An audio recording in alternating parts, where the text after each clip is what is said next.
usted la está recibiendo, si está recibiendo la señal a través del Facebook o a través de Radio Betel en línea o de cualquier otra forma. Dios les bendiga. Entramos inmediatamente. Tiempo en la palabra. Hemos estado en un hermosísimo tiempo de oración, hermano. Incalculable la bendición de Dios, de una manera preciosa. Hemos estado desde hace más de una hora ya orando por nuestros hermanos, orando por el pueblo de Dios, recibiendo la bendición de Dios sobre nuestras vidas. Y bueno, un gozo muy grande poder ahora ubicarnos con todos ustedes y llevarles este tiempo de la palabra de Dios para cada uno de ustedes. Vamos a abrir la Biblia porque es tiempo de la palabra. Vamos a abrir la palabra del Señor en el libro de Génesis, en el capítulo 32. Vamos a recorrer parte de este capítulo, especialmente desde el versículo 22 en adelante, pero vamos a mirar algunos textos anteriores. Leemos entonces en el libro de Génesis, capítulo 32, versículo 30, y dice la palabra del Señor así: llamó Jacob el nombre de aquel lugar Peniel, porque dijo: vi a Dios cara a cara, y fue librada mi alma. Y cuando había pasado Peniel, le salió el sol, y él cojeaba de su cadera. Gloria a Dios. Vamos a orar. Padre, en el nombre de Jesús, en esta noche te rogamos la unción poderosa del Espíritu Santo, la presencia maravillosa de Dios aquí en este recinto donde estamos ubicados nosotros, y allá en cada casa, en cada lugar, en cada fuente de trabajo, en las ciudades de Bolivia y en cualquier lugar donde nos estén viendo, Padre Celestial. El poder de Dios ahora llegue a cada corazón y tengamos hoy, Dios mío, un encuentro tan especial con el Señor. ¿Cómo necesitamos, Señor, ese toque y esa presencia de Dios en nuestras vidas? En el nombre de Jesús, amén y amén. Gloria a Dios, aleluya. Este pasaje de la Biblia nos hace recordar la familia de Isaac, Rebeca. Ellos tuvieron dos hijos. Isaac era el hijo de Abraham, el hijo de la promesa, y ellos tuvieron dos hijos. Milagrosamente la sanidad o milagrosamente el nacimiento de estos muchachos, pues Rebeca era estéril y no podía tener hijos, pero Dios visitó su familia y Dios obró, y encontramos que en el nacimiento de estos dos muchachos, el uno, Esaú, nació primero, y lo llamaron Esaú porque vieron que era bastante velluzo, que tenía bastante pelo, así que lo llamaron Esaú. Y entonces detrás de Esaú nació Jacob, y lo llamaron Jacob porque él nació agarrado al calcañar de su hermano. Como que él, en el momento del nacimiento, él decía: déjame salir primero, yo quiero estar primero, que él quería ocupar el primer lugar. Pero hay momentos en los cuales Dios prevé todas las cosas, y no fue así. Nació primero Esaú, luego nació Jacob, agarradito del calcañar de su hermano mayor. Por eso lo llamaron Jacob. Esa palabra Jacob significa suplantador.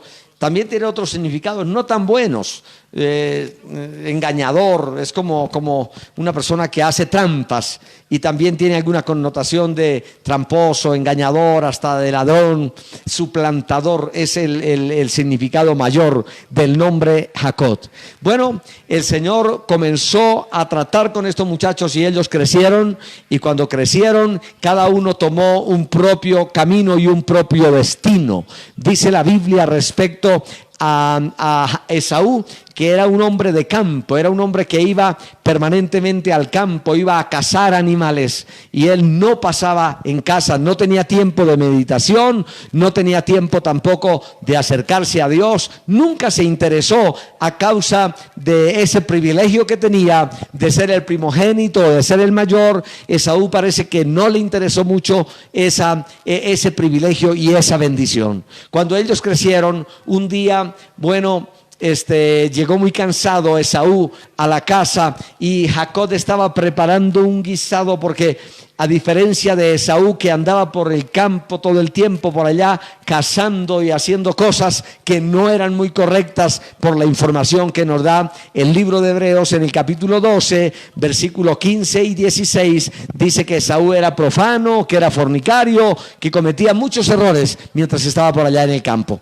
Bueno, y llegó cansado y bueno, sucede que Jacob, que estaba en casa, que era de quietud, era de hablar mucho con su madre y de recibir muchos consejos de ella, bueno, había preparado un tremendo potaje de lentejas, una comida que desde que el otro entró, le entró por su nariz ese olor fragante y se metió en toda su vida y en toda su carne, y le dijo: por favor, hermano mío, estoy que me muero de hambre, estoy que desfallezco, entrégame o dame un poco de esa comida que has preparado. Y bueno, ante esta insistencia, el otro, su hermano Jacob, que toda la vida estuvo pensando cómo tener la primogenitura, porque él sí sabía que la primogenitura era una bendición especial y que era un honor, una bendición grande el ser el primogénito en una casa. Y el otro le dijo sencillamente: yo te puedo dar de lo que tengo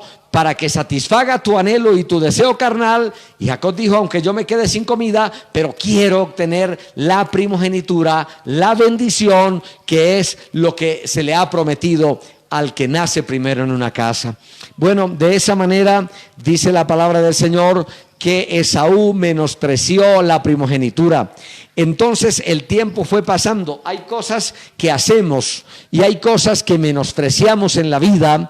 Hay cosas que Dios nos ha dado o hay cosas que Dios nos ha entregado, sea en el campo secular. De pronto Dios te entregó una familia, Dios te entregó unos hijos, Dios te entregó un grupo familiar para que lo cuides, lo protejas, y lo has descuidado y lo has tirado y no has sabido protegerlo. Y al hacer eso, el enemigo ha ganado ventaja y ha destruido lo que es más valioso que la plata y el oro. Bueno, el asunto es que Esaú de esa manera menospreció la primogenitura. Entonces, a causa de eso, dos traiciones muy grandes le hizo Jacob a Esaú. Las dos traiciones: la primera era que le estafó la primogenitura, se la estafó solamente por un plato de lentejas. Y en ese tiempo la palabra valía, lo que ellos decían se cumplía. Y así que él se la estafó porque aprovechó la debilidad carnal de Esaú. Y la segunda que le hizo fue que le robó la bendición, porque era diferente. La primogenitura era un derecho, era como una escritura pública, y la bendición paterna era una bendición que los padres daban a los hijos.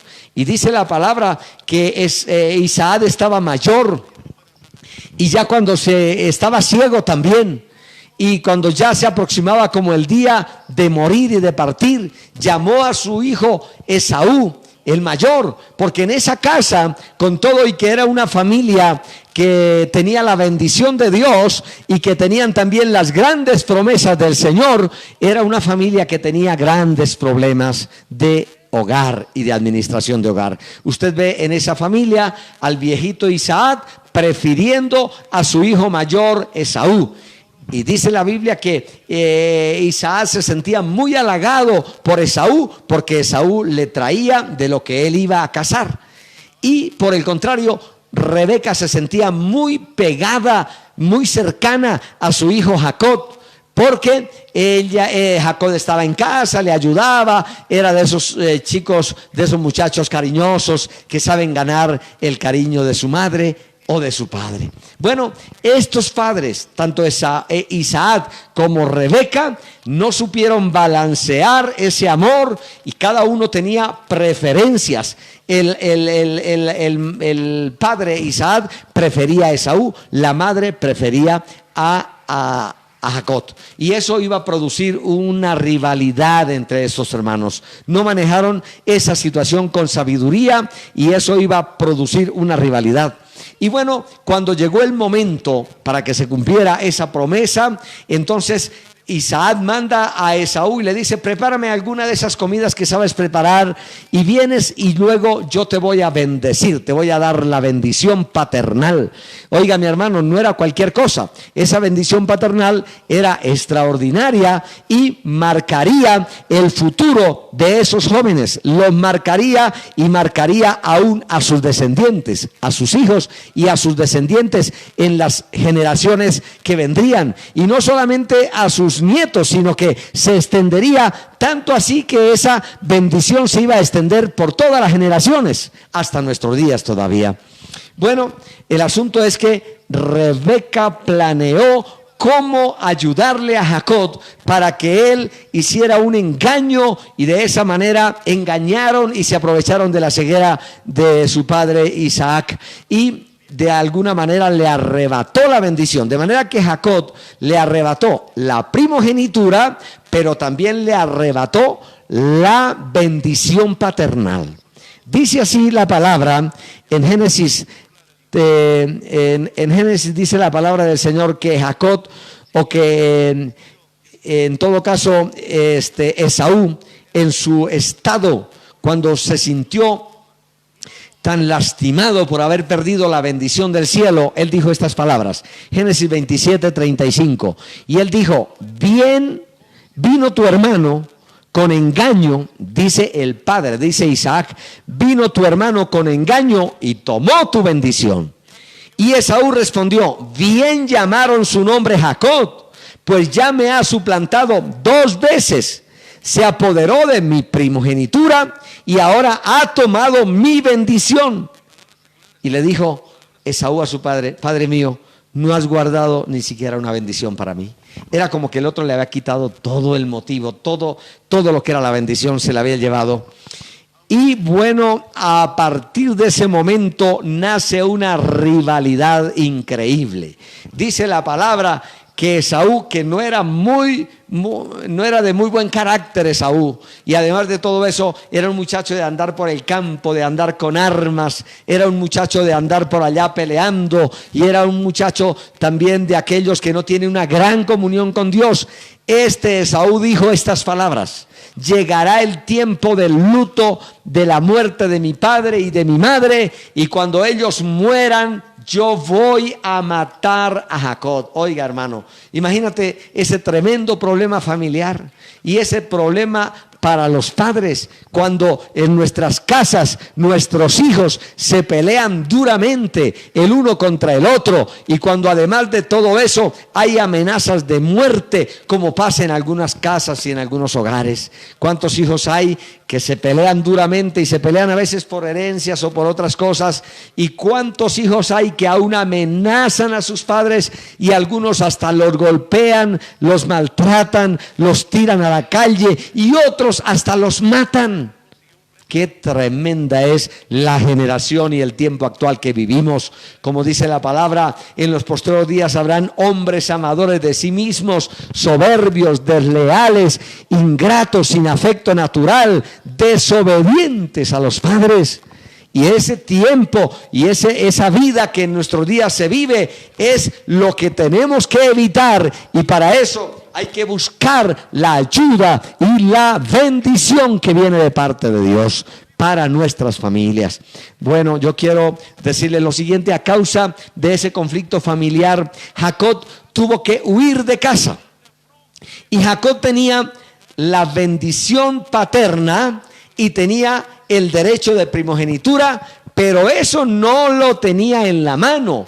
Él iba con las manos vacías, porque también cuando cometemos errores y pecados tenemos que enfrentar nuestras consecuencias, y por ningún motivo hay que aprobar lo que hizo Jacob, porque Jacob hubiera tenido la bendición de Dios porque Dios se la había prometido sin necesidad de engañar ni estafar. Ahora él tenía que ir a un lugar solo, donde tenía que también aprender y donde Dios lo iba a formar en su carácter. Así que Jacob sale de casa ya ahora no estaría con mamá ni con papá, iba solo, iba, dice, que con un bastón en la mano, iba con las manos vacías, no llevaba nada, no era que a su padre darle la bendición o a su padre darle la primogenitura, no era que le habían repartido de una vez, él iba con las manos vacías. Esa bendición se iría a cumplir más adelante y sobre todo se cumpliría en las generaciones futuras. Así que él va con las manos vacías y va a parar a la casa de un tío suyo que se llama Labán. Y Labán era un tío más tramposo que el mismo Jacob. Jacob significa suplantador, engañador, tramposo. Pero este tío Labán era peor que él. Ese sí que era tramposo. Y dice la Biblia que 10 veces le cambió el salario. Mire, Labán lo preparó de tal forma, con la misma herramienta y armaduras que había usado Jacob, que inclusive lo hizo trabajar 7 años por una joven que él amaba, que se llamaba Raquel. Y él dice que habló con su padre y le dijo, bueno, me quiero casar con tu hija. Y el otro le dijo, bueno, trabaja 7 años para que yo pueda entregarle a mi hija, a su hija Raquel. Y el otro trabajó 7 años de gratis en la casa de Labán, y dice que le pareció poco tiempo debido a que amaba a Raquel, la amaba profundamente. Y el día del matrimonio las costumbres eran un poco diferentes y se presenta el momento de la boda, y Labán, el día de la boda, el día cuando tenía que consumarse el matrimonio, entró a la muchacha a la habitación, no había luz, no había nada de esto, y al otro día, cuando ya se había consumado el matrimonio, él se despierta y se da cuenta que no era la muchacha por la cual él había trabajado. Le habían entregado a su hermana Lea. Y él se sintió tan engañado, tan defraudado, y se levantó y le dijo, ¿qué es lo que me has hecho? Me has engañado. Yo trabajé por Raquel, tu hija menor, y usted me ha entregado la hija mayor. Me has engañado, decía muy desconsolado Jacob. No podía hacer nada, y Labán, que era tramposo, y le dijo, discúlpame, pero se me olvidó decirle, me faltó mostrarle el contrato, y el contrato en letra chica dice que aquí en esta tierra, un pequeño detalle, en esta tierra no se da la hermana menor antes que la mayor. Primero hay que sacar la mayor y luego dar la menor. Eso fue lo que dijo Labán, esa era la norma. Bueno, pero sin embargo le dijo, si quieres trabajar por Raquel, trabajarás otros 7 años. Así que trabajó otros 7 años, le tocó trabajar 14 años por Raquel, por la joven que él amaba. Y bueno, fue pasando la vida allí y fue siendo formado en ese lugar, y detrás de todo eso Dios iba preparando el carácter de este hombre, porque tenía que transformarlo, porque Jacob heredaría la bendición de Abraham, de Isaac y de Jacob, de hecho, y también heredaría la primogenitura, y eso implicaba la bendición material, pero también la bendición generacional y la bendición permanente para todas sus generaciones. Y Dios no podía trabajar ni entregarle todo lo que tenía hasta que no cambiara a este hombre y hasta que no transformara su carácter. Por eso es que de ahí aprendemos también que nos convertimos al Señor, pero seguimos un proceso, hermano amado. Después de que nos hemos convertido, seguimos un proceso hasta que conocemos o hasta que Dios moldea nuestro carácter. Y esa manera como Dios lo hace para moldear nuestro carácter es a través de las pruebas, es a través del sufrimiento, es a través del dolor, es a través de las dificultades. Y quiero decirle ahora que Jacob pasó en la casa de Labán 21 años. 7 años trabajó por Raquel y le dieron a Lea. Luego trabajó otros 7 años y le dieron a Raquel, eran 14, y luego trabajó 7 años para tratar de hacer un capital, y en todo ese tiempo Labán le iba cambiando el salario cada vez. Llegó el momento cuando Dios le dijo: es tiempo de volver al destino, es tiempo de volver al lugar de donde te llamé, porque la bendición tuya no está en esta tierra extraña, la bendición tuya está en el lugar que le di a Abraham y a Isaac, y que ahora vas a heredar. Tienes que volver a el lugar que abandonaste y retornar a ese lugar que Dios le había prometido. Dice la palabra del Señor entonces en el capítulo 32 de la siguiente forma y manera. Gloria sea el nombre del Señor. Dice la palabra que Dios le dijo que era necesario volver otra vez de donde había salido. Primero, que Dios le habló allí. Y dice en el capítulo 31, versículo 13: yo soy el Dios de Betel. Mira esta palabra tan hermosa que Dios le dio. Génesis 31, 13. Yo soy el Dios de Betel, donde tú ungiste la piedra y donde me hiciste un voto. Levántate ahora y sal de esta tierra donde él estaba, de Harán. Vete de esta tierra y vuelve a la tierra de tu nacimiento. Oiga, quiero repetirle este texto, porque en esta parte el Señor nos va a decir: hay que volver al comienzo y hay que volver al destino que Dios ha programado para usted, para su familia. A veces nos hemos salido de la voluntad de Dios y estamos en el lugar equivocado. No estamos donde Dios quiere que estemos. Y Dios nos dice: si quieres la bendición completa, tendrás que volver al destino inicial, volver al lugar que abandonaste. Así le dijo el Señor. Génesis 31, 13. Yo soy el Dios de Betel. Cómo me gusta esa palabra, porque esta radio, por donde usted está mirando esta programación, se llama Betel, significa casa de Dios. Y qué bueno que Dios nos diga: yo soy el Dios de Betel, yo soy el Dios que les he bendecido. Y es que ¿qué pasó en Betel? Que cuando Jacob iba solo y sin nadie que lo acompañara, ahí en Betel, un lugar, un paraje desierto, él estuvo durmiendo sobre una almohada de piedra. Estaba solo, pero ahí en ese lugar tuvo una tremenda visión. Ángeles de Dios bajaban y subían sobre una escalera, y en la parte alta estaba Dios, y en la parte de abajo estaba pues Jacob, y estaban también ángeles que subían y bajaban. Y ahí Dios le habló y le dijo que él lo iba a bendecir y lo iba a guardar. Y ahí en ese lugar Jacob le hizo un pacto a Dios. Le hizo un pacto entre ellos de servir a Dios, de andar en su camino, de traer su ofrenda, sus diezmos, de todo lo que Dios le hubiera dado, y él volvería a esa tierra. Y Dios escuchó ese pacto que él hizo. Eso es muy conocido en la Biblia, y Dios le recuerda aquí: yo soy el Dios de Betel, donde ungiste la piedra.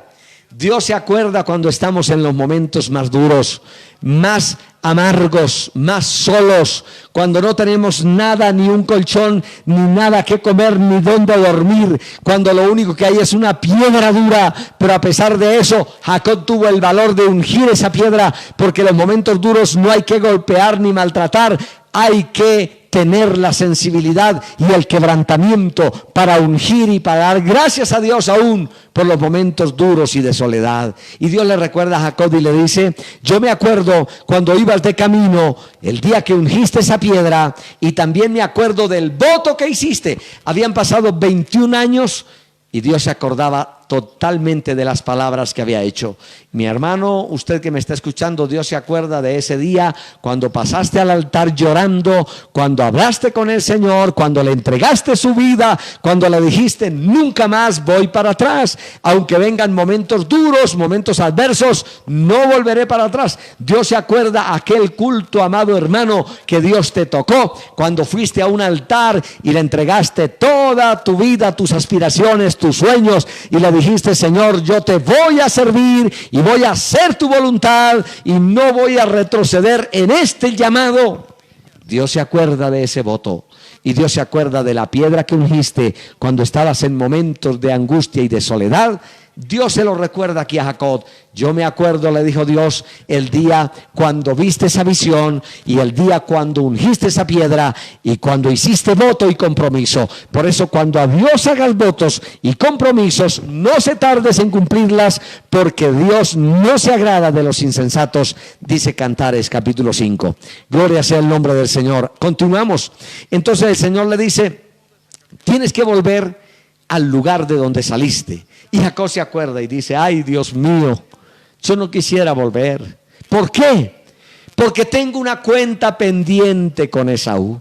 No he arreglado la cuenta con mi hermano. Cuando yo me vine de la casa 21 años atrás, yo no arreglé esa cuenta. Y cuando me iba a ir de la casa, mi hermano Esaú decía, cuando mis padres mueran, nos vamos a encontrar, nos vamos a ver las caras y yo te voy a matar. Esa fue la amenaza.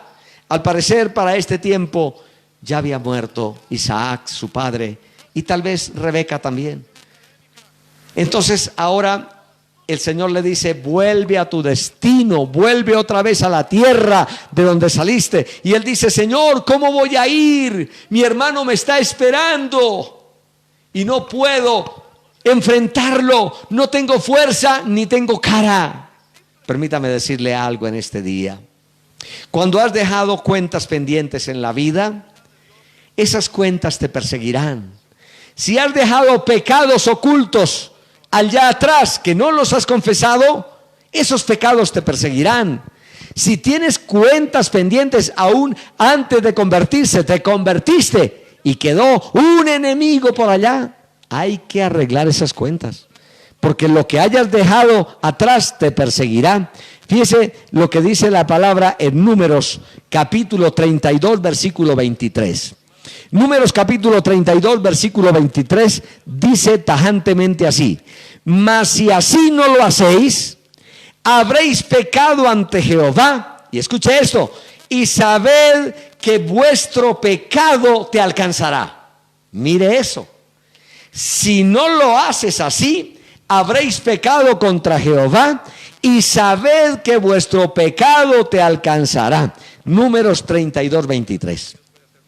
El pecado que hayas cometido, que no hayas arreglado, que no hayas confesado y que no hayas saldado, porque a veces no es suficiente con ir a la iglesia. Has cometido de pronto algún acto miserable, un acto tremendo, un engaño, una violación, has dejado a una muchacha embarazada, has cometido cualquier acto bastante malo y se conviertes a Cristo y usted dice, bueno, vine a Cristo y las cosas viejas pasaron, todas son hechas nuevas, y crees que todo está arreglado. Por ahí hay algo que viene bramando detrás de usted. A lo mejor hay un hijo que dejaste por allá tirado y que nunca respondiste por él. Ese pecado tienes que saldarlo y tienes que enmendar lo que has hecho malo. No es suficiente con arrepentirse en un altar, tienes que también poner en orden eso que dejaste pendiente. Eso es lo que Dios le dice aquí a Jacob. Ve y enfrenta a tu hermano. Pero Señor, ¿cómo lo voy a enfrentar? No tengo fuerza, no tengo valor, no tengo cara. Y Dios le dice, ve y lo enfrenta, porque si ha de heredar la bendición eterna, si ha de recibir todo lo que está prometido para usted, no puedes dejar cuentas pendientes, tienes que ir y enfrentar tu situación y arreglar lo que está produciendo ese malestar, lo que dejó atrás. Recuerde, el Señor le dice, otra vez le recalco, Números 32, 23, si así no lo hace, habréis pecado contra Dios y sepa que vuestro pecado te alcanzará. Ahora, vale también que yo diga que las personas, los que estamos en Cristo Jesús, bueno, conocemos la palabra, la Biblia, y de pronto hemos cometido errores porque por ser cristianos no es que seamos perfectos. Tenemos errores de carácter, cometemos algunos pecados que se nos quedan ahí. El Señor dice, tienes que arreglar esas cuentas. El Señor dice en su palabra, Proverbios 28:13 dice: el que encubre sus pecados no prosperará, el que los confiesa y se aparta es el que alcanza misericordia. Mire que hombres tan importantes como Moisés, cuando estaba ya a punto de empezar su ministerio, Moisés, el hermano Moisés, el hombre extraordinario a quien Dios iba a usar para libertar a Israel cuando estaba cautivo en Egipto, un día salió y encontró que un egipcio golpeaba a uno de los hebreos, a uno de los de su pueblo, lo golpeaba sin misericordia. Y este Moisés se llenó de indignación y tomó en sus manos la justicia. Y llegó y lo tomó al egipcio del cuello y lo mató. Mató al egipcio y lo escondió debajo de la arena. Él pensó que todo había quedado ahí, pero después el muerto salió. No es que hubiera salido, sino que, hermano, al otro día se encontró que su pecado no había quedado oculto. Por el contrario, Moisés quiso poner en paz a dos hebreos que peleaban, y uno de ellos le dijo: ¿me vas a matar como mataste también al egipcio aquel? Y entonces Moisés se dio cuenta que su pecado no había quedado escondido. Por eso es que, hermano amado, no hay que dejar pecados escondidos. Lo más sabio es confesar tu falta, tu pecado, venir delante de Dios, pedir misericordia. Y cuando pides a Dios misericordia, Dios es grande en misericordia. A veces tendrás que llevar la afrenta, el dolor, a causa de ese pecado que Moisés cometió, que tuvo que matar a ese egipcio y esconderlo, tuvo que escapar al desierto. El hombre que estaba reservado para ser el faraón en Egipto tuvo que irse al desierto solo y aprender toda la vida del desierto, y allí aprendió a pastorear ovejas, y allí pasó 40 años como un fugitivo, hermano, escapando de su pecado. Hermano amado, no andes escapando de tu pecado, más bien ven, humíllate ante el Señor. Si has cometido alguna falta en este tiempo de pandemia, cuando estás solo en casa, cuando no estás con el control de tu iglesia, de los hermanos, de los líderes, de los pastores, y estás solo y has cometido pecados y has ocultado su pecado, en lugar de huir al desierto y meterse allá 5 años, 10 años o más escondido, no hagas eso. Ven lo antes posible y confiesa tu pecado y diga: me he equivocado, he cometido errores, y Dios es grande en misericordia para perdonar. Dios no andará recordándole tu pecado o tu maldad. Dios te perdonará y te restaurará, pero tendrás que asumir las consecuencias de lo que hayas hecho, y el perdón de Dios vendrá sobre su vida. Eso es lo que la palabra del Señor dice en esta parte. Bueno, mis hermanos, quiero decirles, además de todo esto, que entonces Dios le dice: aunque tengas esa cuenta pendiente, vas a ir y vas a encontrarte con tu hermano, vas a arreglar esa cuenta, porque tengo un compromiso contigo. Quiero encontrarme con usted otra vez en Betel. Quiero que vayas otra vez allí y tengas un encuentro conmigo. Y quiero volver a hablar con usted, Jacob, porque tengo una bendición que no se quedará en usted y solo su familia. Esa bendición va a trascender por todas las generaciones. Y necesito un hombre transformado, un hombre cambiado. Si bien es cierto, en tierra de Harán, en casa de Labán, Dios fue formando su carácter, pero Jacob no estaba preparado ni estaba formado del todo para la gran bendición que Dios tenía para él hacia el futuro. Por eso Dios lo lleva para que arregle estas cuentas que tenía pendiente. Gloria sea el nombre del Señor. Bien, ahora en esta primera parte de Génesis 32 encontramos a Jacob usando las estrategias que podía usar. Gloria a Dios. Este mensaje va a ir en 2 partes, así que no puedo adelantarme con todos estos detalles que hay aquí, y voy a llevarlo aquí, y en una próxima ocasión damos la conclusión de este mensaje. Pero usted reciba lo que el Señor tiene en este día, porque es maravilloso. Es la forma como el Señor quiere llevarnos a Peniel primero, y para llegar a Peniel y ver el rostro de Dios, tiene que primero pasarnos por algunas cosas y circunstancias que vamos mencionando en el día de hoy. Bueno, dice la palabra entonces que Jacob hizo algunas estrategias para tratar de mitigar la rabia, la indignación y todo lo que su hermano Esaú tenía todavía fresquito en su corazón, porque no se le había olvidado. A ver, leemos la palabra del Señor. Génesis 32:6 dice que Génesis 32 dice que Jacob envió mensajeros para ver si encontraban a su hermano y para saber noticias de él. Oigan, no sé cómo Esaú se enteraría, no sé quién le diría, pero Esaú sabía que su hermano venía de camino, ¿verdad? Es que dice la Biblia que las aves llevarían la voz. No sé cómo sería eso, quién le avisaría, pero no había ni WhatsApp, ni teléfono, ni nada de eso. Pero Esaú le avisaron y le dijeron: su hermano Jacob viene para acá, viene para la tierra. Y Esaú dijo: llegó el tiempo de poner las cosas en orden, y se buscó 400 hombres y se preparó para ir al encuentro. Y esos 400 hombres iban armados, no iban jugando, iban con la intención de borrar a Jacob y quitar de una vez la afrenta y el dolor que tenía Esaú.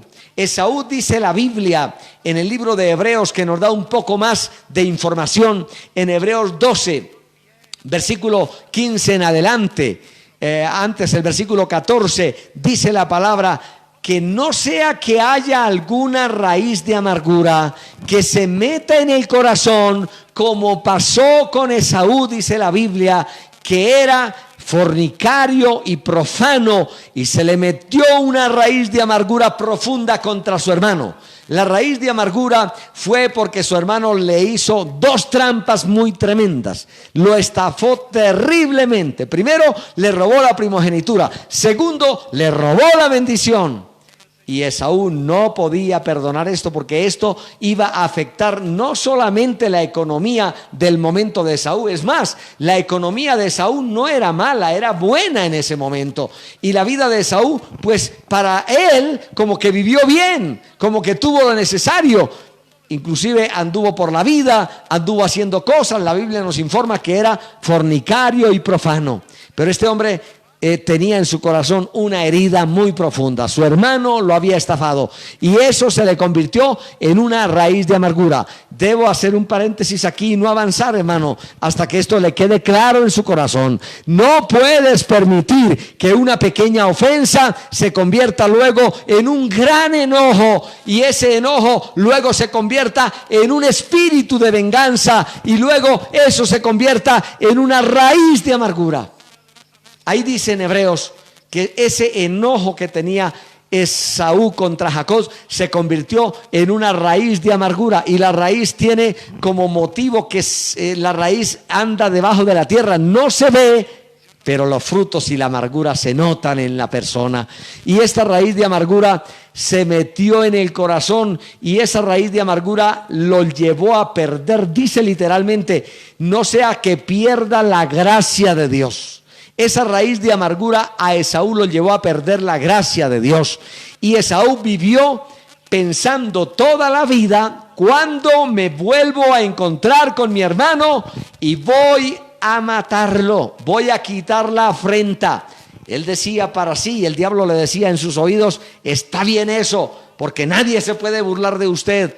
¿Cuántas personas hay tremendamente orgullosas que les ha pasado algo, alguna tragedia, y no la pueden perdonar, que alguien los traicionó? ¿Y cuántos andan por la vida pensando: cuando encuentre a esta persona que me traicionó, que me hizo este daño, se le ha metido esa raíz de amargura, y ellos están pensando: cuando me encuentre con ellos voy a matarlo? ¿Y cuántas personas han hecho cosas tan tremendas, tan terribles, hermano? Y a veces hasta injustamente, y otras veces aparentemente justamente. ¿Por qué cree usted que hay tantos homicidios? ¿Y por qué cree usted que hay tantos feminicidios? En su gran mayoría, esos feminicidios vienen y están plagados de odio, de rencor, de amargura, de celos, de traición.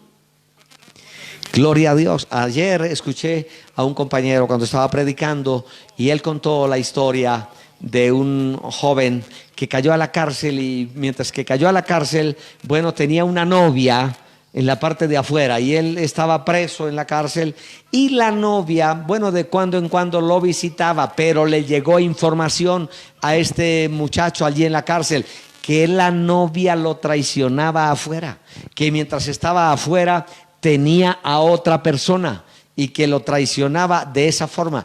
Y la muchacha un día lo visitó en la cárcel porque lo seguía visitando, inclusive lo visitaba para visita conyugal, que es una visita íntima que se hace en la cárcel. Y cuando llegó, él la recibió como si nada, pero cuando entró a su pequeña celda donde estaba, agarró un cuchillo y le clavó como 21 puñaladas ahí mismo. ¿Por qué? Porque estaba su corazón lleno de amargura, de odio, de rencor por una traición que aparentemente había cometido la muchacha, que no se sabe si sea cierto o no, pero el corazón se llena de esa amargura, de esa traición, y de hecho que es una de las cosas más dolorosas en la vida. De hecho, la Biblia dice en cuanto al adulterio, ¿verdad? Dice la palabra del Señor en el libro de Proverbios: el que comete adulterio es falto de entendimiento, corrompe su alma el que tal hace. Y dice la palabra del Señor que cuando hay esos celos, dice los celos del hombre, del varón, dice que no admite recompensa, no admite perdón, porque hiere lo más profundo de su vida. Y de ahí que hay muchos feminicidios, lamentablemente, y hay muchas muertes. Pero volviendo al caso de Esaú y de Jacob, y en este día recalcando esta palabra, es: aprende a perdonar. No permita que un rencor, una amargura se convierta en una raíz de amargura que luego te lleve hasta tener tal odio, porque esa raíz de amargura te puede llevar a cometer un acto tan criminal o tan miserable y a destruir a otras personas. Y más triste, si no hay un verdadero arrepentimiento, esa raíz de amargura te puede llevar al mismo infierno.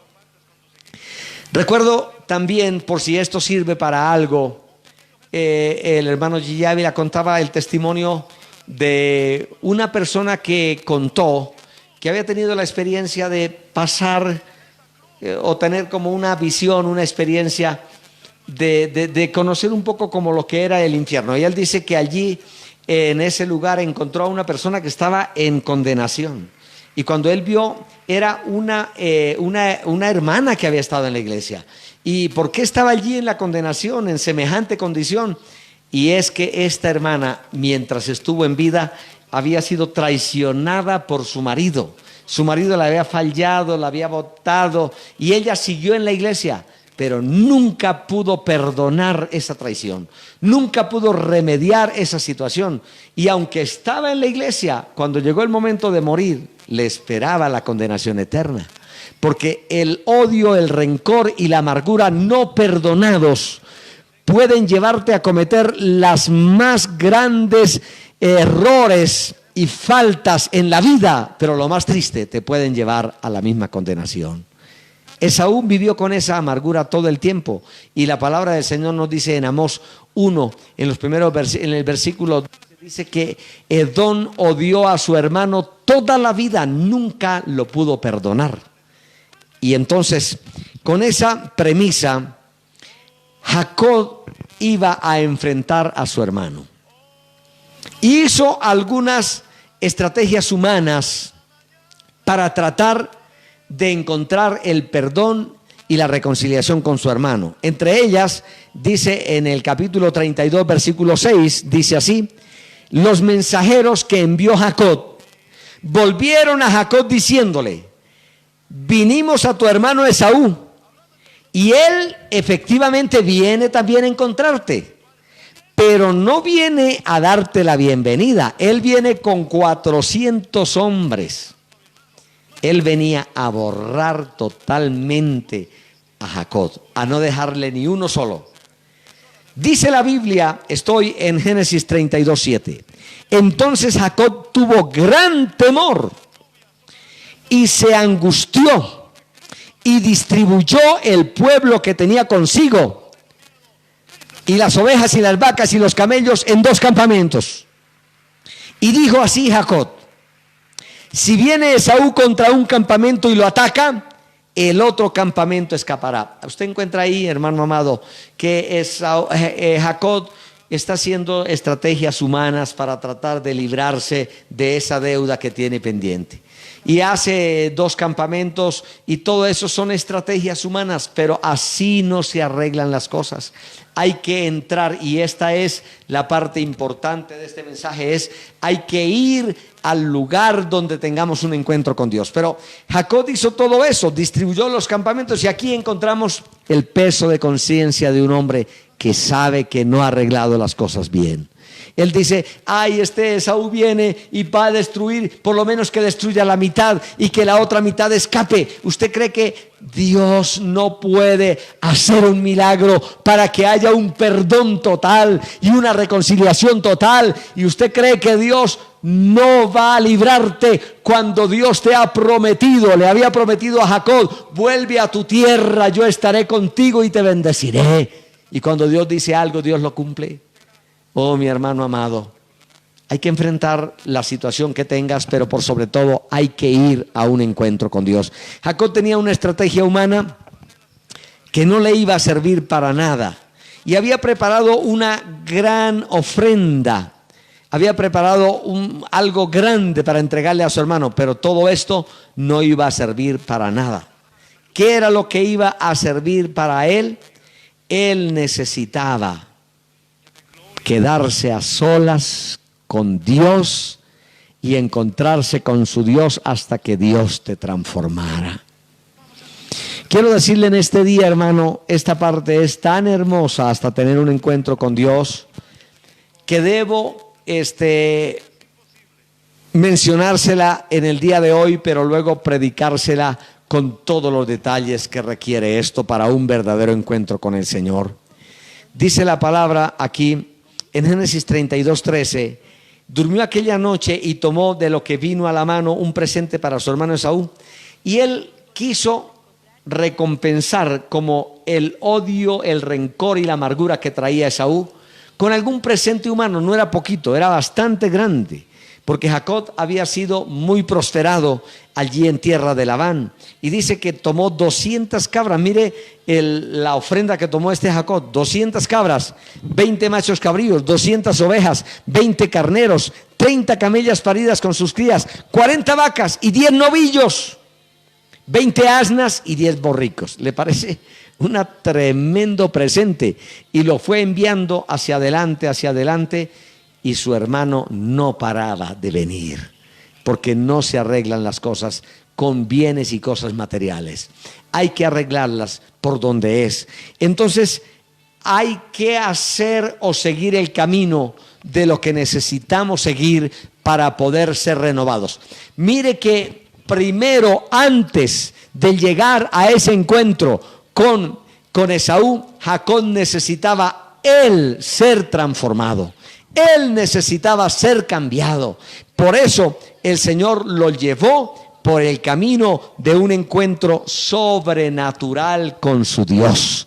Y dice la palabra entonces que lo primero que él hace es que Dios quiere que estés a solas antes de cualquier cosa, para poder tener un encuentro con Dios. Un Peniel, que es lo que hablaremos en la parte final.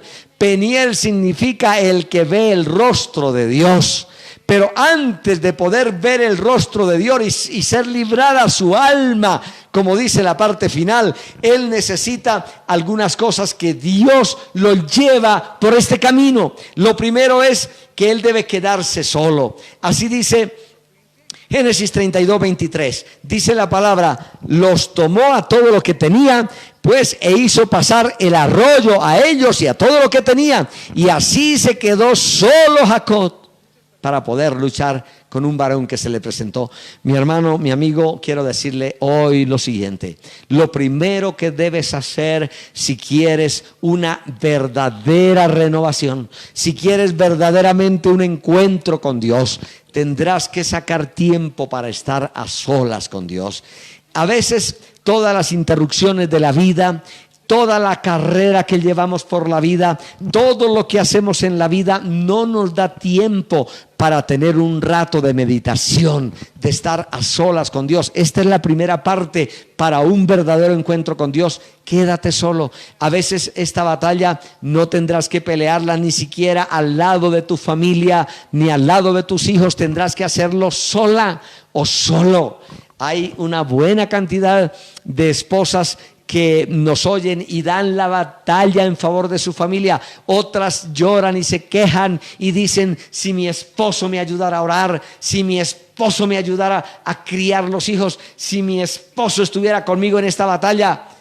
Y ellos se sienten solos. Hay momentos en los cuales Dios quiere que estés solo, porque es la forma como Dios va a tratar en la profundidad de su alma, porque es una experiencia que necesita usted y yo, de estar a solas con Dios, de hablar con Dios, de, si se admite la palabra, desnudar tu corazón delante de Dios, desnudar tu vida y decirle: este soy yo. Porque a veces delante de la gente, y esto también para pastores, para todos nosotros, a veces delante de la gente parecemos otra cosa. Inclusive parecemos tan santos que la gente no puede acercarse a nuestra vida, pero cuando vamos delante de Dios, entonces se cae de nosotros toda careta y se cae de nosotros la apariencia de piedad, y entonces vamos tal como somos, porque no hay nada que podamos esconder cuando estamos a solas con Dios. Escuche lo que el Señor recomienda. Isaías 26:20. Esto recomienda el Señor. Isaías 26:20. Anda, pueblo mío. Esto para usted, iglesia, para mí también.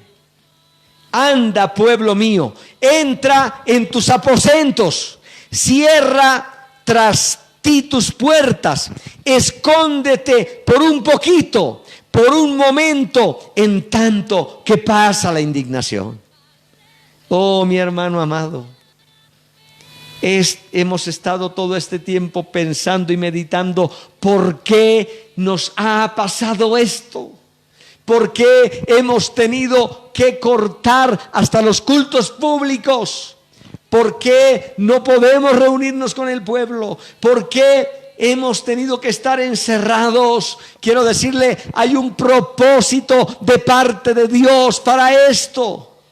Ve y enciérrate un poquito, dice el Señor. Necesito hablar contigo. Han pasado casi 3 meses de estar encerrados, de no poder salir. No sé si hayas entendido que es tiempo, por sobre todo, de mirar a Dios, de acercarse a Dios, de encerrarse un poco, de no tener la presión del trabajo y de salir a cada hora. Es tiempo de ir delante de Dios. Enciérrate un poco, habla con tu Señor, habla con el Señor, abre tu corazón ampliamente y dile: Señor, he vivido una vida que tal vez no te agrada. Enciérrate un poco delante del Señor. Recuerde lo que el Señor le dijo a Elías, con todo y que era un buen hombre. El Señor le dijo a Elías: ve y escóndete un tiempo en el arroyo del Querid, porque allí a solas con el Señor vas a depender de Dios. Y Elías en el arroyo del Querid no tenía más nada que la presencia de Dios, la provisión de Dios, que milagrosamente ahí en lo oculto lo sostenía. Y ahí en lo oculto, cuando no podía salir y hacer nada más, Dios le enviaba, aunque fuera cuervos, para que le trajeran la comida. Enciérrate un poco. Es el primer paso para un verdadero encuentro con Dios. ¿Qué iremos desarrollando en este día? Gloria a Dios. El Señor le dice también a través de la palabra, cuando el Señor habló de oración, le dijo a sus discípulos, Mateo 6:6, mas tú cuando ores, entra en tu aposento y cerrada la puerta, ora a tu Padre que está en lo secreto, y tu Padre que ve en lo secreto te recompensará en público. Entra en lo secreto, y no siempre es cerrar una puerta física. Hay que cerrar todas aquellas cosas que te han estado estorbando. Hemos tenido tantas ocupaciones, hemos tenido tantas cosas que nos interrumpen, que hemos perdido la comunión con Dios. Inclusive hemos perdido hasta la comunión con Dios los que servimos en los altares. Tenemos tantas ocupaciones, tenemos que predicar, tenemos que atender, tenemos que aconsejar, tenemos que atender la radio, tenemos que atender tantas cosas que nos hemos olvidado de atender al Señor en lo privado, en lo secreto. Entra y escóndete un poco y recibe entonces la revelación que necesitas. Gloria a Dios. Mire que el Señor lo ha hecho así con todos los hombres que le han servido. El Señor mismo tenía tantas actividades, tenía tanto que obrar, tanto que sanar, tanta obra que hacer, pero sacaba noches enteras y sacaba también madrugadas completas, donde se iba a solas, donde dejaba aparte a los discípulos.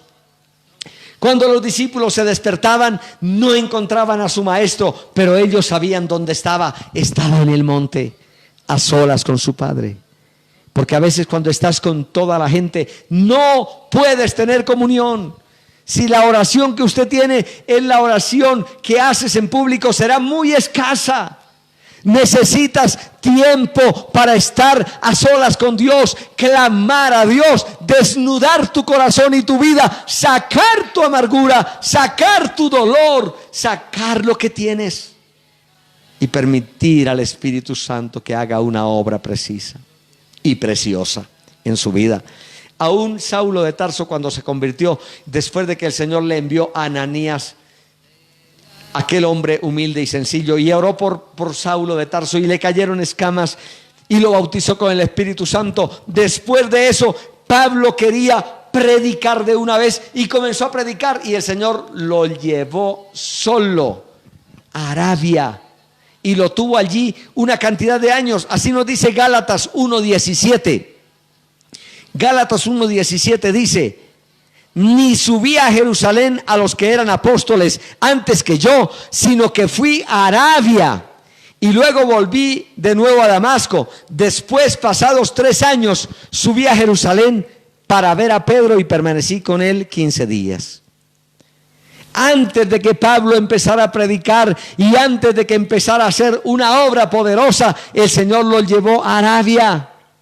Y allí estuvo buenos años. Algunos consideran que en ese tiempo fue llevado al cielo, hasta el tercer cielo, y ahí fue que conoció las cosas extraordinarias de que él dijo: no puedo ni narrarlas ni contarlas. Y ahí se le reveló también toda la profundidad del evangelio. Pablo está diciendo: los apóstoles Pedro, Jacobo, Juan, los que eran grandes, reconocidos, no tuvieron casi nada que enseñarme, porque Dios me había enseñado en lo secreto. En lo secreto me has hecho comprender sabiduría, dice la palabra. En lo bien que fui formado y entretejido en lo secreto, dice el Salmo 139. Es el lugar donde Dios nos forma y donde Dios trata con nuestras vidas.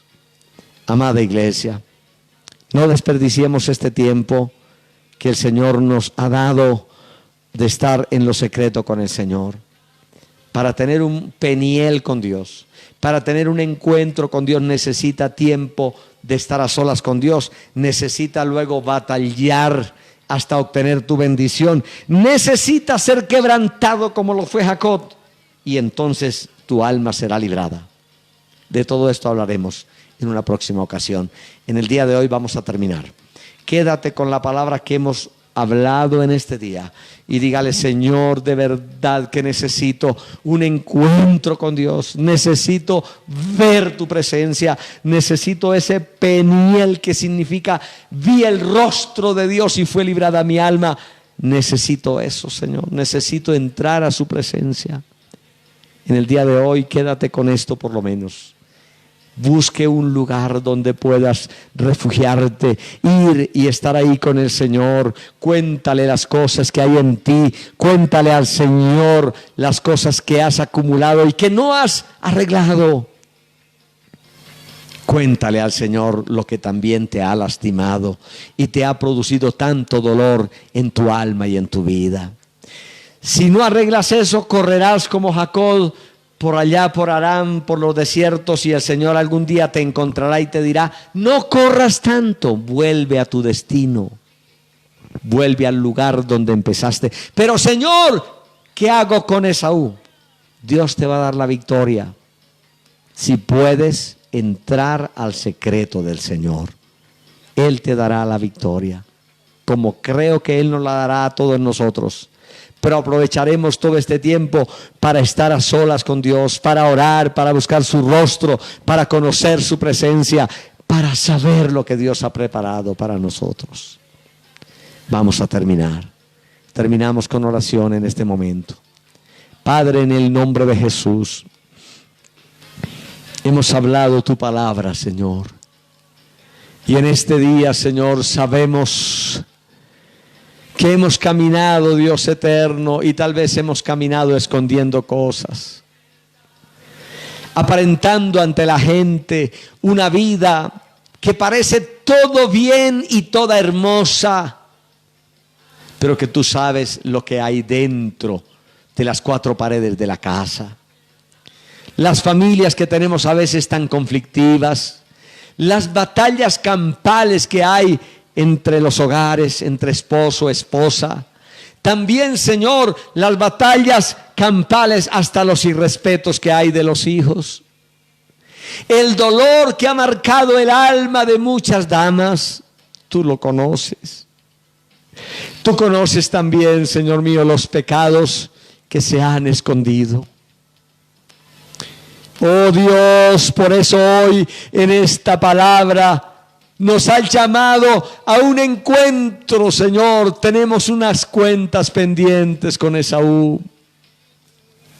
Esaú viene y cobrará y pedirá cuentas y tratará de vengarse. Mi hermano, necesitas y yo necesito pasar por un encuentro personal con Dios, por un Peniel extraordinario. Saque tiempo a solas con Dios. Hable con el Señor esta noche y hable con el Señor también cuando estés a solas. Cuando hayas acostado a tus hijos y a tu familia, ve a solas con Dios y dile: aquí estoy, Señor. No puedo esconder nada. Ayúdame a tener un corazón limpio y libre. Entonces el Señor vendrá a su vida y te cambiará. Un encuentro de esta magnitud, como veremos más adelante, te cambia hasta el nombre, te cambia tus características, te cambia tu vida. Ya no serás más Jacob, engañador, tramposo, ya no serás más eso. Serás Israel, el que ha peleado con Dios y con los hombres, el príncipe de Dios. Queremos una transformación de ese nivel. Por eso estamos en todo este tiempo. Dios, ayúdanos a aprovechar este tiempo. Ayúdanos a llegar a tu presencia, a amarte a ti, a servirte, Señor. Queremos ir donde tú puedas transformar totalmente nuestra vida. Que podamos decir: vi el rostro de Dios y fue librada mi alma. Aunque salgamos heridos y andemos cojeando por la vida, igual, pero que nuestra vida haya sido transformada y cambiada. En el nombre poderoso de Jesús. Gracias te doy. Gracias, Espíritu Santo. Gracias, Señor. Amén, amén. Antes de terminar en este día, vamos a ratificar oración por necesidades y peticiones. Si bien es cierto, hemos estado orando en la hora anterior, pero hay personas que recién entraron o que recién nos verán en los medios de comunicación masivo, en el internet. Vamos a orar por necesidades, por peticiones. Padre eterno, en este día oro por aquellos que están con una necesidad especialmente interna, que tienen un dolor en su alma, Dios mío, han sido maltratados, han sido golpeados en lo más interno de su corazón y tienen heridas que no se pueden cicatrizar. Padre Celestial, llega hasta sus corazones. Tu palabra dice, hay sanidad para usted. Hay sanidad para tu alma. Hay consuelo, hay salario para tu vida. Hay consuelo para tu alma. Padre Celestial, sana el corazón de esas queridas hermanas, damas, que lloran la traición, la ingratitud de sus hijos, la traición de sus esposos, que lloran la dificultad de la vida. Padre Celestial, ven ahora y consuela y fortalece en el nombre poderoso de Jesús. Te ruego ahora, Señor, por esos hogares, por esos hombres, cabezas de familia que han sufrido el dolor, la traición, la angustia, la escasez. Padre Celestial, visita los hogares en el nombre de Jesús. Oro por cualquier necesidad, por los que están enfermos, aún por las familias que nos han llamado, que ya hemos orado, pero ratifico esta oración, aquellos que están tocados por la pandemia, por el COVID-19, aquellos que están enfermos, Padre, libértalos del temor, de la presión y dales la paz y la seguridad. Estas familias que nos llamaron de Chile, Padre Celestial, que el poder de Dios sea salvando y sanando sus familiares, los que están allá y los que están aquí en Sucre, y aún los que están en Yacuiba, Padre Celestial. Glorifícate en el nombre de Jesús. Cualquier enfermedad, ordeno por el poder de Jesucristo, sea sanado ahora, sea libertado en el nombre de Jesús. El poder de Dios descienda y haya victoria en cada uno, en el nombre de Jesús. Gracias, Padre. Gracias, Señor. Al terminar, por favor, dele gracias a Dios. Agradezca no solamente la sanidad de su cuerpo, agradezca la palabra de Dios que llega a tu alma y a tu corazón, porque no solo de pan vivirá el hombre, sino de la palabra que sale de la boca de Dios. Así que toma esa palabra y dígale: Señor, sé que tú me renuevas, y no sigas en la misma lógica de pecados y de esconder, ni en la misma lógica de odio y rencor y resentimiento. Ve por un encuentro con tu Señor. Ve a servir a Dios con alegría, con bendición y victoria. Gloria a Dios, aleluya. Quisiera seguirle hablando, pero ya hemos terminado el espacio y el tiempo. Y es tiempo de darle gracias a Dios, de concluir este tiempo. Siga en comunión con Dios, siga recibiendo de Dios cada vez que pueda. Siga buscando a Dios, siga esperando la venida del Señor, siga sirviendo y haciendo la voluntad de Dios. Dios le bendiga. Vamos a terminar, luego pasamos por la radio y ahí terminamos todo. Dios les bendiga a todos. Aleluya. Gloria a Jesús. A su nombre, gloria.